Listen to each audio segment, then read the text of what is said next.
Hola, soy Carolina Pizarro, gastroenteróloga y hepatóloga del Hospital San Juan de Dios, y les doy la bienvenida a la clase sobre alteraciones del perfil hepático.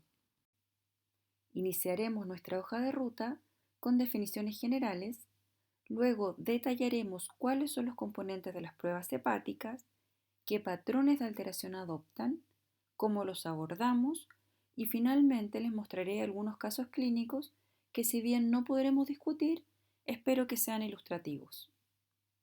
Como introducción, me gustaría mencionar que las alteraciones del perfil hepático constituyen una de las anomalías más frecuentemente observadas tanto en pacientes hospitalizados como ambulatorios. De estos últimos, hasta el 10% de los análisis rutinarios pudiera mostrar algún tipo de alteración. Y si no sabemos interpretarlo, esto puede motivar la solicitud de exámenes que a menudo son de alto costo e incluso la derivación a un subespecialista que en ciertas ocasiones pudiera no estar del todo justificada. Si bien sabemos que habitualmente las enfermedades hepáticas se manifiestan por un alza de las enzimas y o alteración de las pruebas de función de síntesis hepática, no podemos olvidar que existen condiciones en que se encuentran alteradas, ya sea por una patología extrahepática o incluso en personas sanas. Por lo tanto, nuestro principal desafío va a estar en evitar realizar estudios innecesarios en aquellos con alteraciones leves y principalmente transitorias versus aquellos pacientes que no podemos dejar de estudiar, que son los que ya manifiestan una enfermedad hepática y que van a requerir de un manejo específico. Ahora es importante saber qué estableceremos como un valor normal para los componentes del perfil hepático. Ya ustedes se deben haber fijado que estos rangos varían entre laboratorios, por supuesto entre distintas regiones geográficas, y esto se explica porque la definición de normal se basa en estudios poblacionales, estudios que son amplios, que se intenta que tengan la menor cantidad de sesgos, que sean reproducibles y con bajo error total, pero necesariamente representan las condiciones de la población que estamos estudiando. Y es así como de este número de personas se establece la media más menos dos desviaciones estándar, considerando este margen como el rango normal. Ahora, ¿qué ocurre si una persona está por sobre dos desviaciones estándar? Lo más probable es que estemos frente a una condición patológica y solo un porcentaje muy pequeño de estos pacientes por sobre dos desviaciones estándar pudiera ser un paciente normal. Ahora, ¿qué ocurre en el otro extremo de esta campana de Gauss? Son los pacientes que están bajo menos dos desviaciones estándar. Afortunadamente, para el caso del perfil hepático, estas alteraciones no tienen ninguna trascendencia clínica, salvo para los niveles de albúmina, como lo vamos a ver más adelante. Además de no tener un valor único estándar de normalidad, tenemos un porcentaje mínimo de personas, un 2,5, con un hígado normal pero con pruebas alteradas por alguna situación específica. Por ejemplo, si hay una infección en curso, si hubo consumo discreto y puntual de alcohol, en el embarazo o situaciones de inmovilidad o al contrario ejercicio intenso. En el otro extremo, tendremos pacientes con enfermedad hepática conocida y avanzada que mantienen pruebas hepáticas normales. Y para agregar una mayor confusión, hay enfermedades extrahepáticas que se manifiestan por alteración del perfil hepático, como la rhabdomiolisis, el infarto agudo del miocardio, enfermedades óseas como el Payet, las metástasis óseas, el síndrome nefrótico o la anemia hemolítica. A pesar de las limitaciones que acabo de señalar, el perfil hepático mantiene su gran utilidad como método no invasivo para pesquisar enfermedades del hígado. Además, nos permite monitorizar la evolución de estas enfermedades y evaluar también la respuesta a los distintos tratamientos.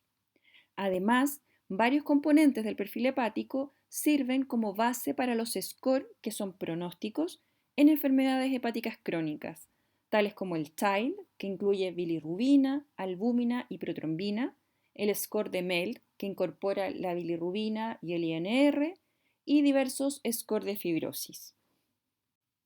Analicemos entonces ¿Cuáles son los componentes del perfil hepático?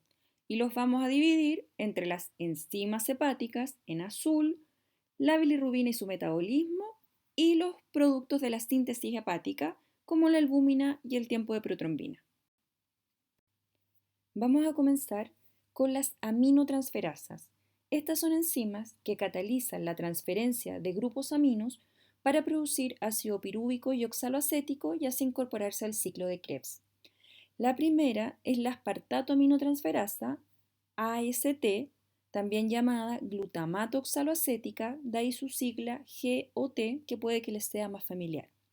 Esta se origina a múltiples niveles, por supuesto que a nivel hepática, pero también en el corazón, en el músculo estriado, en los riñones, en el cerebro y en los glóbulos rojos, por lo que podemos pesquisar niveles elevados de esta enzima en el caso de infartos, de rabdomiólisis y de hemólisis.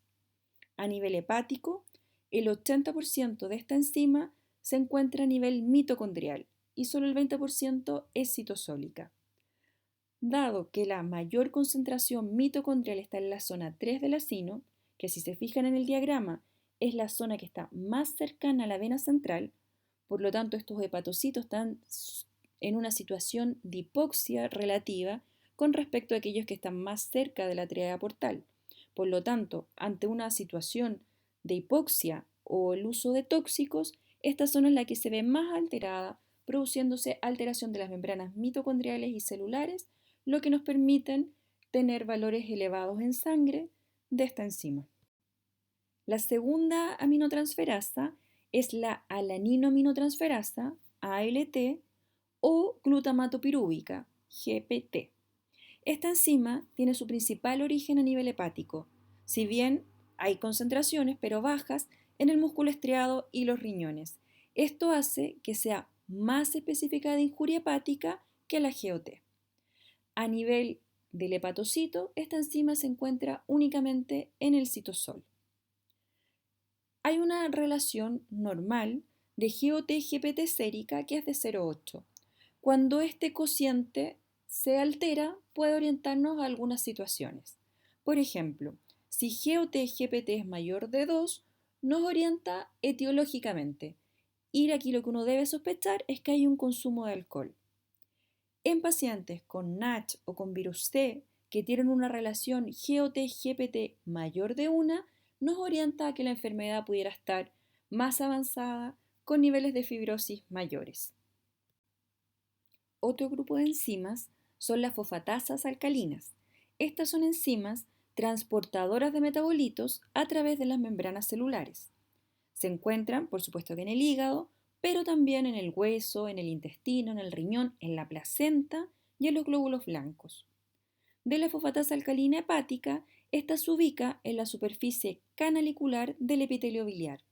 Cuando se produce alguna alteración en el flujo biliar, lo que se denomina colestasia, se induce tanto la síntesis como la liberación al plasma de esta enzima. Si uno pesquisa elevaciones de la fosfatasa alcalina, necesitamos confirmar que ésta sea de origen hepático, porque ya mencioné, se ubican en múltiples otros órganos. Por lo tanto, la manera más sencilla de confirmar el origen hepático es evaluar de manera conjunta los niveles de fosfatasa alcalina junto con la GGT que ya les mencionaré. Si ambas están elevadas, se confirma el origen hepático. Si tenemos fosfatasas elevadas con GGT normal, el origen es extrahepático. Hay otra manera también de saber cuál es el origen de las fosfatasas y esto es determinando cuál es la isoenzima, método que es más caro y no está disponible en todos los lugares y lo podemos simplificar bastante analizando estos dos componentes del perfil hepático de manera conjunta. La gamma-glutamil transpeptidasa o GGT que les acabo de mencionar es una enzima microsomal que transfiere grupos glutamil a los aminoácidos libres. Se ubica en los hepatocitos, pero también en el epitelio biliar, además de los túbulos renales y páncreas. Tiene la particularidad de que su actividad puede ser inducida por múltiples fármacos, como anticonceptivos, anticonvulsivantes, antibióticos, etc. Y también de manera muy importante por el alcohol, el cual además disminuye el clearance de esta enzima, lo que explica por qué está habitualmente elevada en los pacientes con consumo de alcohol. Esta enzima es súper sensible, lo que es un beneficio, pero sin embargo tiene muy baja especificidad y es frecuente que esté elevada en casos de EPOC, de falla renal, posinfarto, entre otras. Y tampoco nos permite hacer alguna precisión sobre qué tipo de enfermedades hepáticas puede estar relacionada. En cuanto a la bilirrubina, esta es el producto del catabolismo del grupo M de la hemoglobina de eritrocitos senescentes en el sistema retículo endotelial. A este nivel, el grupo M se degrada a biliverdina y posteriormente se reduce formando la bilirrubina. Esta es insoluble en el plasma, por lo que es transportada unida a albúmina, y esta es la que se denomina bilirrubina no conjugada o bilirrubina indirecta. Esta combinación bilirrubina-albúmina es captada por el hepatocito, produciéndose la conjugación con ácido glucurónico mediado por la enzima glucuroniltransferasa, logrando de esta manera que la bilirrubina ahora sea soluble y pueda ser excretada a través de la bilis para llegar hasta el intestino delgado. Si evaluamos una elevación de la bilirrubina, tenemos que considerar que esta puede ser de origen prehepática, hepática o posthepática.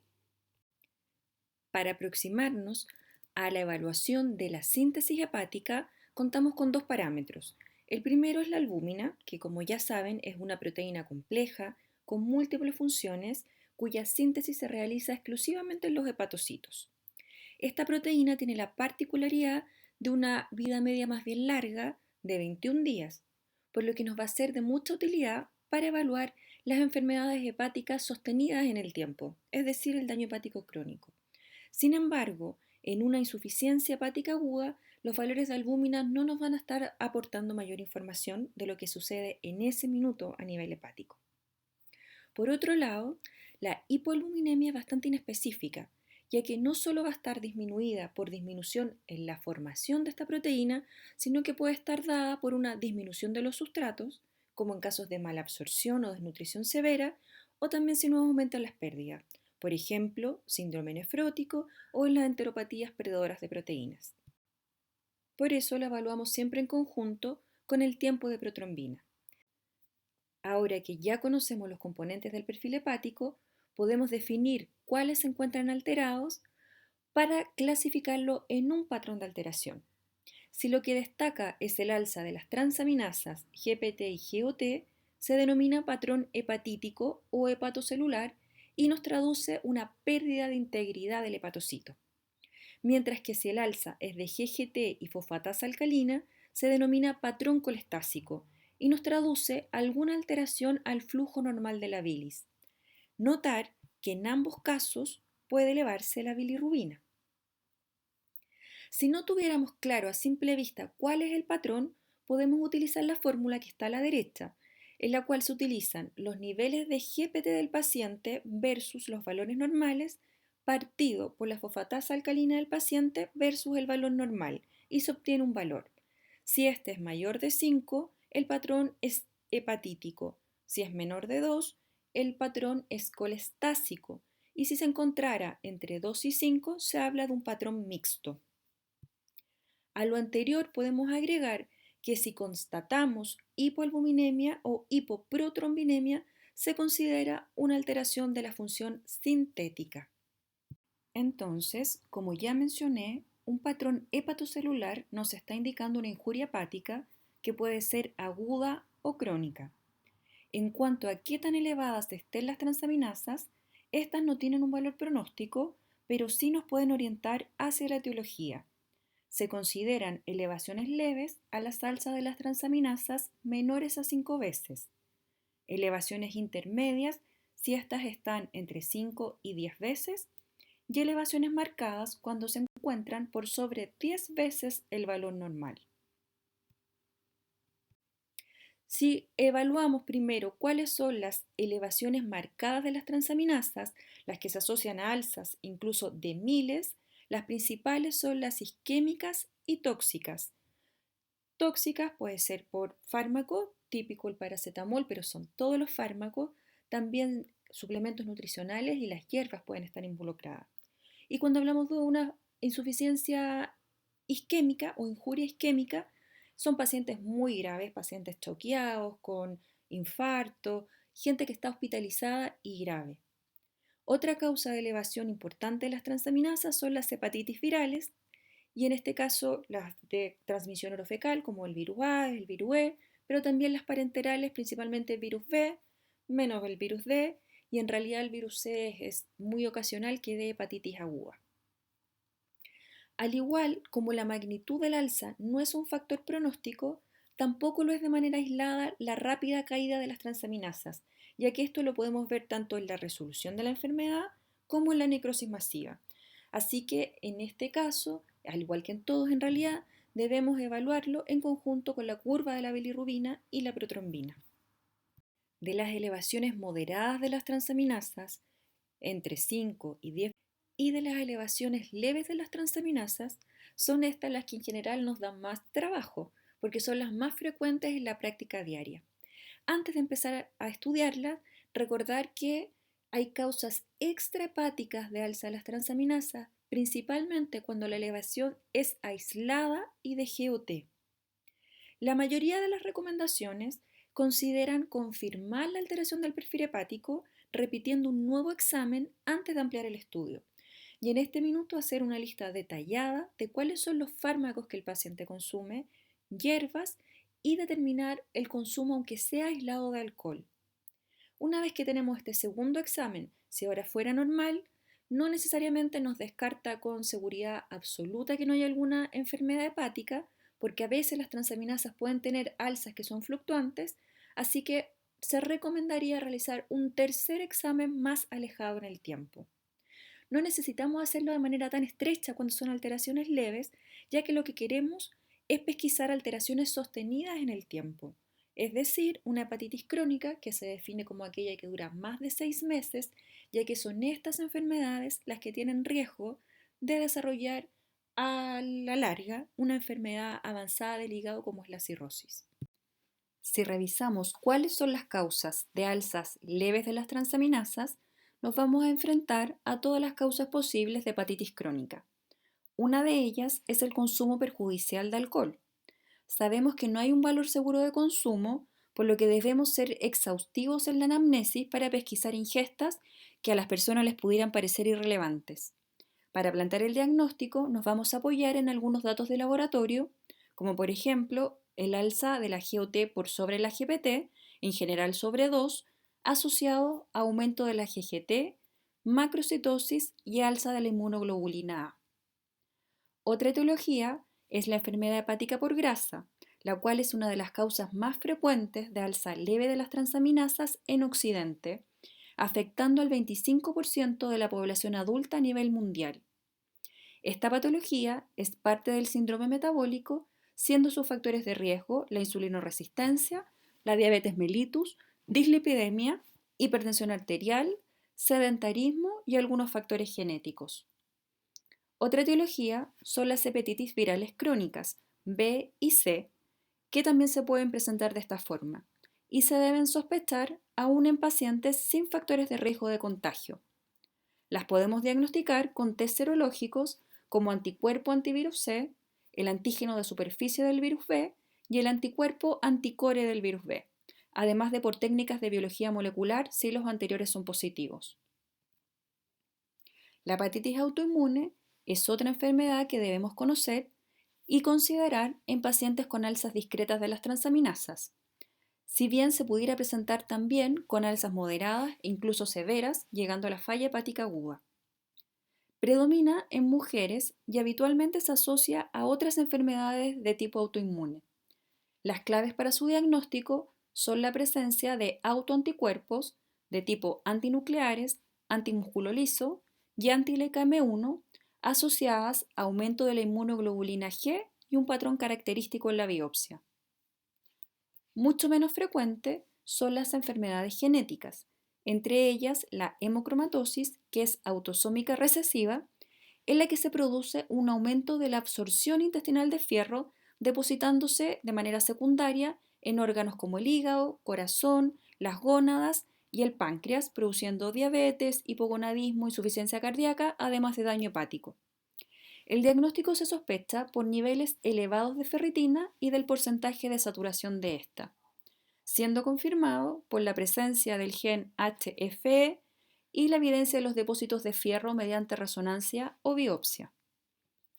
Las enfermedades metabólicas son también de baja incidencia y en general se sospechan en personas jóvenes. La enfermedad de Wilson se caracteriza por la acumulación de cobre a nivel hepático, asociándose a anemia hemolítica y trastornos neuropsiquiátricos. En este caso, encontraremos bajos niveles de ceruloplasmina asociados a aumentos del cobre urinario. El déficit de alfa-1 antitripsina se puede asociar a enfermedad pulmonar y se diagnostica por los niveles plasmáticos disminuidos de esta enzima. Por último, hasta el 10% de las causas no explicadas de aumento leve de transaminasas son debidas a la enfermedad celíaca.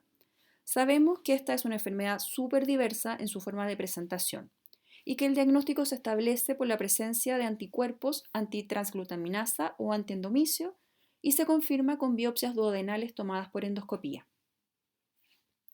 En todas estas situaciones, si con los test no invasivos no logramos precisar el diagnóstico, requeriremos del estudio histológico mediante la realización de una biopsia hepática percutánea. Ahora vamos a pasar al patrón colestásico. Este se debe al impedimento al normal flujo de la bilis desde el polo canalicular del hepatocito hasta la llegada del colédoco al duodeno. Esto se va a traducir en un aumento de las concentraciones séricas de los compuestos que normalmente son excretados en la bilis, tales como sales biliares, fosfatasas alcalinas, GGT y bilirrubina. Hay que tener en cuenta que en etapas iniciales esta pudiera ser normal a pesar de existir colestasia. A diferencia del alza de las transaminasas, la magnitud del alza acá no nos va a orientar a la etiología. Este patrón colestásico es menos común de ver en la práctica clínica que el patrón hepatítico. Y la manera de enfrentarlo es la siguiente. Si tenemos fosfatasa y GGT elevada, necesariamente tenemos que ir a mirar cómo está la vía biliar. Y para ello utilizaremos alguna imagen abdominal, que puede ser una ecotomografía abdominal o una colangioresonancia de ser necesario. Si la vía biliar es normal, tendremos que enfocarnos en el estudio de colestasia intrahepática.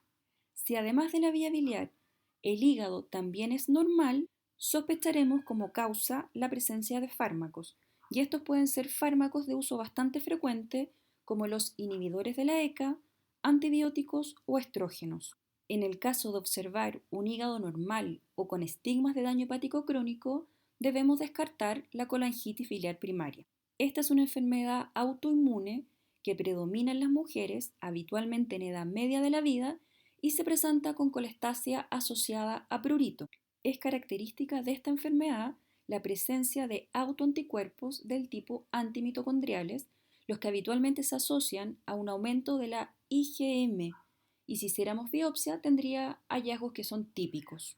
Mientras que si encontramos una vía biliar fina en una hepatomegalia, tenemos que sospechar alguna causa infiltrativa como los linfomas, sarcoidosis, amiloidosis o metástasis. En el otro extremo del algoritmo vamos a evaluar a aquellos pacientes con colestasia y alteraciones de la vía biliar. Si observamos una dilatación de la vía biliar, tenemos que ir a investigar si es que hay alguna causa obstructiva. Estas causas pueden ser benignas, como la coledocolitiasis, si hay estenosis de la vía biliar, o de origen neoplásico, como el cáncer de páncreas, el colangiocarcinoma o los tumores ampulares. Hay que recordar que en nuestro país todavía es muy frecuente el cáncer de vesícula y este puede infiltrar la vía biliar. Otro patrón que podemos encontrar que es característico sería la presencia de múltiples estenosis y dilataciones de la vía biliar, tanto intra como extrahepática. Esta enfermedad característica se llama colangitis esclerosante primaria y afecta principalmente a hombres, 70% de los cuales son portadores de colitis ulcerosa, que es un tipo de enfermedad inflamatoria intestinal. Esta colangitis esclerosante primaria no tiene un marcador específico, el diagnóstico se hace en base a imágenes, los PANCA pudieran ser positivos y si la imagen no es categórica, también está recomendado realizar una biopsia hepática para pesquisar el compromiso intrahepático de esta enfermedad. La hiperbilirrubinemia la abordaremos de manera anatómica en causas prehepáticas, hepáticas o posthepática. En el primer caso, el aumento de la bilirrubina se debe a que hay un aumento de la oferta de grupos M de glóbulos rojos que han sido destruidos de manera prematura. Por ejemplo, en el caso de hemólisis, de hematomas en reabsorción o de eritropoyesis inefectiva. Recordar que esta bilirrubina va a ser no conjugada o bilirrubina indirecta. De las causas hepáticas, la más frecuente es la de origen celular, cuando se pierde parte de la masa hepática funcionante, por ejemplo, en los casos de daño hepático crónico o si hay inflamación importante del hígado. La bilirrubina acá habitualmente es de tipo directo, pero si se producen alteraciones de la conjugación, esta también pudiera ser indirecta. En el caso en que la alteración sea primaria de las enzimas de conjugación, por ejemplo, de la glucoroniltransferasa, como observamos en la enfermedad de Gilbert, en que un polimorfismo de esta enzima hace que la glucoronización de la bilirrubina esté enlentecida ante ciertas situaciones como el estrés, el ayuno o el consumo de alcohol. La evolución es benigna, no requiere ningún manejo en especial y uno la sospecha en gente que produce hiperbilirrubinemias indirectas en las condiciones que ya mencioné. También se puede producir alzas de la bilirrubina de causa hepática cuando hay alguna alteración de los transportadores que se encargan de movilizar la bilirrubina ya conjugada a los canalículos biliares, como lo que se observa en los casos del síndrome de Davin-Johnson o de Rotor. Afortunadamente, estas son alteraciones autosómicas recesivas que tienen una frecuencia muy baja. Y al ser bilirrubina ya conjugada a lo que se acumula, esta bilirrubina es entonces de tipo directa. Y en el caso de las hiperbilirrubinemias posthepáticas, que es cuando hay algún defecto de la secreción biliar por destrucción o obstrucción de la vía biliar, tanto intra como extrahepática, la bilirrubina que se acumula también ya está conjugada, por lo que es de predominio directo. Si recapitulamos, ninguno de los parámetros del perfil hepático puede ser interpretado de manera aislada dada la baja especificidad, excluyendo quizás a la GPT. Se requiere analizar el perfil hepático como un conjunto, precisando además el dónde, cuándo y cómo sucede. El dónde es importante porque un alza de las transaminasas no tendrá la misma etiología si estamos en Asia o en África, donde la causa principal son virales, mientras que estamos en Estados Unidos o en Inglaterra, donde la principal etiología es secundaria a fármacos. Por otro lado, las enfermedades genéticas también tienen una predominancia geográfica. Por ejemplo, la hemocromatosis afecta a 5 de cada 1000 personas en el norte de Europa, mientras que en África la incidencia es de 0,001 por 1000 habitantes. Además, hay que conocer la epidemiología local, saber cuándo hay un brote de virus A o de virus E en algunos otros lugares, por ejemplo. Siempre investigar si el paciente ha viajado hacia regiones con patologías específicas. Se debe establecer además cuál es la relación temporal entre el comienzo de las alteraciones y el inicio, por ejemplo, de algún fármaco en específico. Saber también si estamos enfrentándolo a una persona en su juventud, en la niñez o una mujer en edad media, porque nos podemos orientar a las etiologías de la alteración, enfermedades concomitantes o condiciones específicas como el embarazo.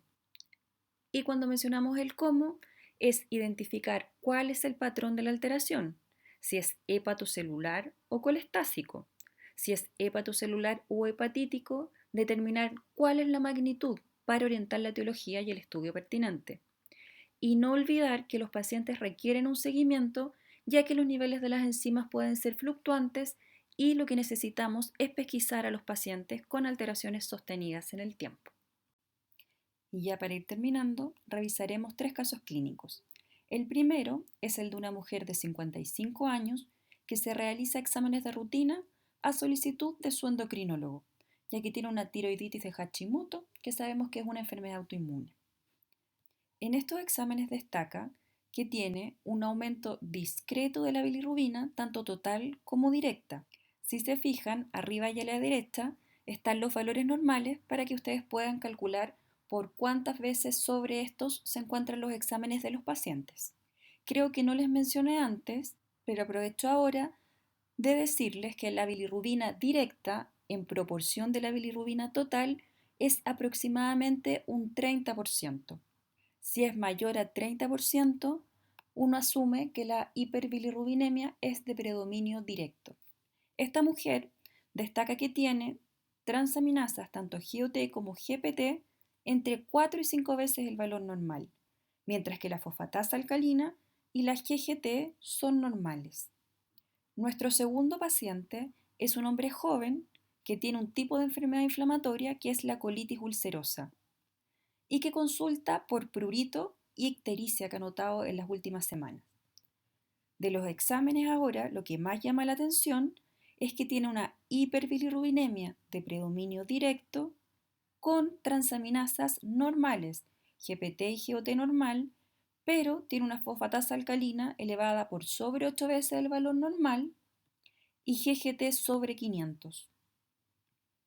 En el caso del tercer personaje, tiene 39 años y fuera de tener sobrepeso, es una persona sana que ha realizado un ejercicio intenso, se le ocurrió correr los 10K y después de eso presentó síntomas más bien banales como mialgias. Cuando va a la urgencia le solicitan exámenes y en estos destaca que tanto la bilirrubina como el INR, la GPT, la fosfatasa y la GGT son normales. La única alteración está en la GOT que se encuentra casi 5 veces el valor normal. Analicémoslos ahora de manera individual. Lo primero que nos vamos a preguntar es qué tipo de alteración hepática presentan. Y en el caso de ella, lo que tiene es un aumento de las transaminasas GOT y GPT, mientras las enzimas de colestácea son normales. Por lo tanto, el patrón es de tipo hepatítico. Lo segundo será analizar la magnitud del alza, que en este caso es leve, ya que están por debajo de 5 veces el valor normal. Por lo que enfocaremos nuestra hipótesis diagnóstica en las causas de hepatitis crónicas. Si las recordamos, estas son consumo de alcohol, enfermedad por hígado graso, hepatitis virales crónicas, hepatitis autoinmune, fármacos, hierbas o tóxicos, enfermedad celíaca y enfermedades metabólicas. En relación a estos supuestos, orientaremos nuestro estudio. Y bueno, obtuvimos que no consume alcohol, que tiene serología negativa para virus B y virus C, no hay consumo de fármacos, salvo la levotiroxina que consume desde los 20 años, tiene un índice de masa corporal normal, lleva un estilo de vida saludable, pero encontramos que tiene marcadores de autoinmunidad positivas, entre ellos un anticuerpo antinuclear en título elevado, con antimúsculo liso elevado y inmunoglobulina G 2 veces el valor normal. Por lo que considerando que es mujer, que ya tiene una enfermedad autoinmune, lo más probable es que se trate de una hepatitis autoinmune, lo que deberemos certificar con una biopsia hepática. En el segundo paciente, nos vamos a realizar la misma pregunta inicial. ¿Qué patrón de alteración hepática presenta? Y en el caso de él, lo que tenemos elevado son los niveles de fosfatasas alcalinas y de GGT, manteniendo transaminasas normales. Por lo tanto, el patrón es de tipo colestásico.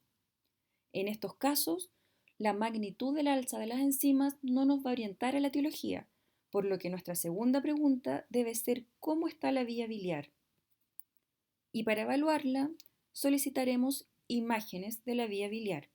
En este paciente se realizó primero una ecotomografía y luego una colangioresonancia que mostró el típico patrón arrosariado con estenosis y dilataciones de la vía biliar, tanto intra como extrahepática, que es típica de la colangitis esclerosante primaria.